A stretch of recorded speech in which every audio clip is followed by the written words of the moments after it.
Mwebali kwekumira ku mukutu Ugandan Lifestyle, nze Morishid Segawa. Kati Spice Dana ayina enkola empya gy'aleese. Bw'oba toyagala kumalayo ssente zange ngenda n'ebidongo, bw'oba toyagala kumalayo ssente ngenda n'ebidongo, tukoya akamanyiiro. Ebukoma nsimbi eyo Amwattu ono gye yabadde budde bwa kiro, bw'atyo n'asinzira ku siteegi n'agamba manja buli muntu ali wano asasudde okuyingira, n'olw'ensonga eyo njagala ssente zange, mumpe ssente zange, omutazimpa ngenda kuulita n'ebidongo byammwe. Era njagala nkubuulire ekitundu kwe yabadde kimanyikiddwa nga Labamba Hangout Butereevu, awo yasinzidde obagamba nze manager bw'oba tetwesootinze bino mbitwala. Waliwo abayimbi abavudde edda ne bamuwagira ku ekyo kyeyageze maaso n'okubeera nga akola. Crystal Panda agamba bapromota bayitirizza ejjoogo, bayitirizza akamanyiiro, n'olw'ensonga eyo Spice bw'aba akoze bw'atyo ekyamazima balina okumanya no pay no peace. Bw'oba tosasudde tewalina kuba mirembe. Luli eri ng'omuyimbi bw'oba tomusasudde abanjiza ku siteegi n'agamba ngenda kulagira abantu boonoona ebintu, sijja kuyimba. Kati bakirabye ng'oba tolina kyofunamu abawagiza okwonoona ebintu kobbo, kati ngenda n'emizindaalo neesasule, twakoowa ejjoogo twakuwa ejjoogo. Kati ebintu byampa nkuwe, gwe bw'ompa ssente nga nkuwa service, bw'olemerera okumpa mugala wange ssente zange, service nga ngikumma. Nze ndi mukazi wa ddembe naye ndi muzibu, kubanga nakulira mu ghetto, nakuziwa single mother. Ndikaana kambaata neera ndizanzika, kaakati ndi mukazi mwangu nnyo okusinziira mu nkutte.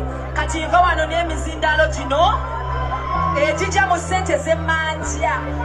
Kati leero mugenda kunzitira wano, kitegeera kanyimba endongo yonna eggweyo nga sinnava wano ku siteegi. Management y'ekifo kino abambukinga njagala balansi wange, okitegeera. N'abakozi n'abaana beedabirira naguze mafuta okujja wano, ate guno mulimu siina mulala, ate musolozeza buli muntu ali wano eno, buli omu ali wano anywedde ebyokunywa. Oli mukyala munnange, ssaawa 8 oli mu mpewo nganze, empewo enkommonse nga nzija wano eno, njagala ezange.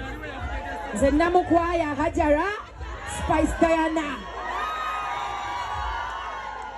Era ebigambo byange ebisembayo bye bino, kuba sigenda kuddamu kubyogera, naye bwe tuba tufuluma wano eno nga tebannampa balansi wange, buli omu kyayagala ofuluma nakyo fuluma nakyo.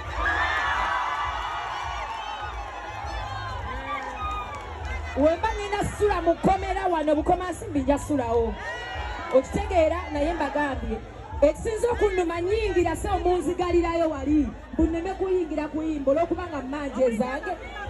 Nze gwe mwatimbye ku kipande musolooza abantu baddeyo nga beevuma Spice Diana atubbye. Lwaki mutuvumaganya mwana? Okitegeera mwononya omulimu gwaffe. Imba kuvuga motoka n'engenda mwandinyigidde nze. Buli eyazze okulaba nze yandinyigidde Spice mwana. Nandikomyewo eno bayimbira, sandikomyewo ate nga njagala n'olulala nkomewo, kubanga muli bantu baffe.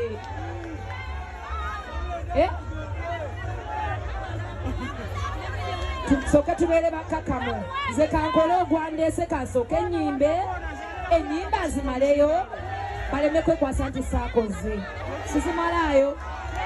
Kale sebo mukama wange, mwe bakama bange, emizindaalo gino mmwe mugenda okunkwatirako.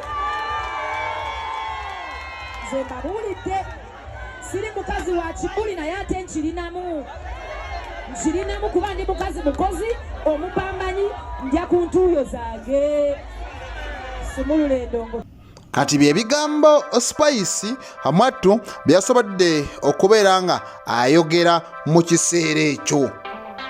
Abayimbi bagamba tukooye ejjoogo, si gwe mulundi ogusoose. Era waliwo muganda wange ne mu district ey'e Masaka waaliyo street jam era manager wa Chameleone Mutima yali agitegese. Spice era yagamba sijja kuyimba kubanga manja, njagala sente zange. Kati y'omu ku bakyala Amatu abateerya ntama agamba iti zange nzijja wala, n'akaawukana ne manager bw'abanga abadde abakwasa kisa butereevu nze nzize nankuba mpya. David Lutalo ayina byagaza maaso n'okubeera ng'ayogera.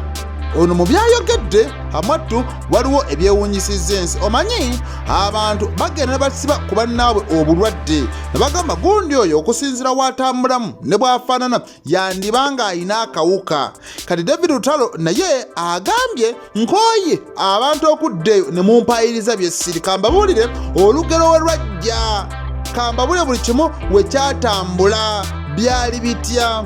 Ono omukulu bw'atyo ageza maaso n'okubeera nga atotola akawonvu n'akakobaatyo n'agamba gwali mupango gwe baali bampangidde omuwala ansiige akawuka. Ekituufu nasimatuka, ekirungi nali seegabangula. Kyantaasa nnyo, kyantaasiza ddala. Omu kuba ninako obuzibu ebiseera ebyo, simanyi oba ne kati akyamuyinako, naye agamba baali tebamwagaliza. Yasobola okuba ng'apanga n'omuwala n'amugamba muwala gwe nkakasa mbuulira oyina akawuka, nti munnange nkonka ayina mu bujjuvu, oyagala ki? Nina omuntu gwe njagala okansiigire, oyina mmeka? Bweziti ne bweziti ne bweziti. Kati nno contract ey'okusiiga akawuka bwetyo negera maaso n'okubeera nga etandika. Kusinziira ku David Lutalo byageza maaso n'okubeera nga annyonnyola, agamba omuwala ono bw'atyo yamaliriza ogera maaso n'okuba nga akola ekintu ekitaatuukirira. Yasalawo ogera maaso n'okuba nga asanyusa eyali amuwadde omulimu. Omuwala yalemwa, yajjanga ne yeemoola, yajjanga omugala wange n'amusikiriza, n'akola buli kimu. Nga Lutalo agamba nedda sijja bikkiriza. Kati nno eyali amuwadde omulimu yamubuuza omulimu gwange waguggusizza, ng'ono talina kyamuddamu, ng'omusajja akyakalubye. Abavuka bagamba ng'ali gumite. Ebiseera ebyo Lutalo ng'ali gumite ku nsonga z'abakyala. Yava mu kyalo ng'abuuliriddwa. Eruwero baamugamba munnange ebyengera biri mu kibuga, bingi nnyo ebiriyo, sente bakyala naye si bazipu. Nyweza zipu kubanga wonna yanga ogisumulula munnange eri kuyingiza entaana. Abwatyo ono ebigambo byonna nti byali bimuvugira mu matu ng'abiwulira. Bwatyo n'asalawo n'agamba toyinza kwagala nsi eno yonna Amatu n'ogimalayo. Lutalo agamba nze omu ku bayimbi abayingira music industry nempasa mangu, Sharon namufuna mangu, nensala n'abaana era nembeera omufumbo omujjuvu. Newankubadde essaawa zino eno oyinza okubuuza mukyala we yaani, kubanga oli tebyatambula bulungi. Kati kaakati ono agamba ne we nayimbira kapaapala nze ebyomukwano nga si byendiko, we nakubira kapaapala nga ebyomukwano si byendiko, nga ne waŋŋamba amunnange wuuyo yiyo sikati, nze nga sikati saagalira ddala, sikati tombuulira. Kati ono agamba olw'okusalawo ne neekuuma omukyala ono okugumya mukama we yali amuwadde omulimu. Bw'atyo n'amugamba oyo mumaliriza mumaze.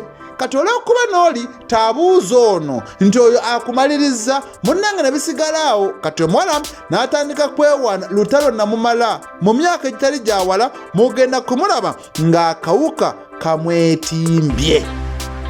Okuba omulwadde si musango, naye ono ayagadde kunnyonnyola.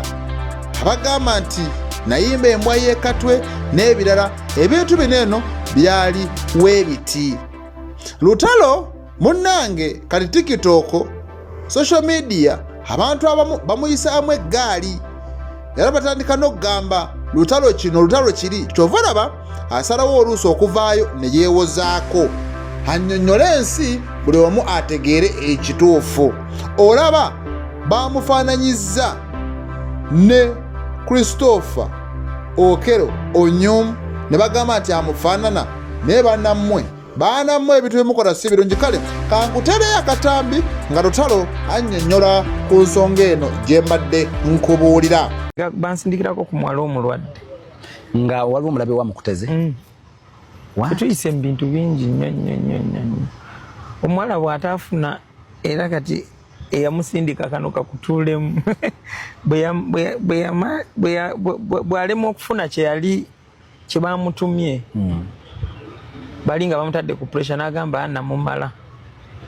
Kati oli n'agenda naga oyo twamusigamu ensigo mulinde mu ddakiika mu myaka mitono ajja kuba awedde alaga. So nkubulira ebigambo bino gwe ngantidde yali maze okwetegeka yakusetinga omuyaya wano olina okugumanya kati nze kapapala namuwandika siigwangako mukwano nga sibangako yadde mu mbeera bwetyo. Ndowooza ebyobina byakwetega ebiseera ebyo naye nga nze sayinayo yadde girlfriend. Nze bwe najja mu tawuni nawasizaawo. Bwe najja mu kibuga muno saabandaalawo nempasa nituzaala n'abaana. Ye gwe omuyimbi nga bwe wayingira ekibuga be papa wagambira osijja kwerega batuka e Kampala waliyo obulwadde. Ekyamazima nali sijja kusobola kati ndi mubi kuwa amaaso.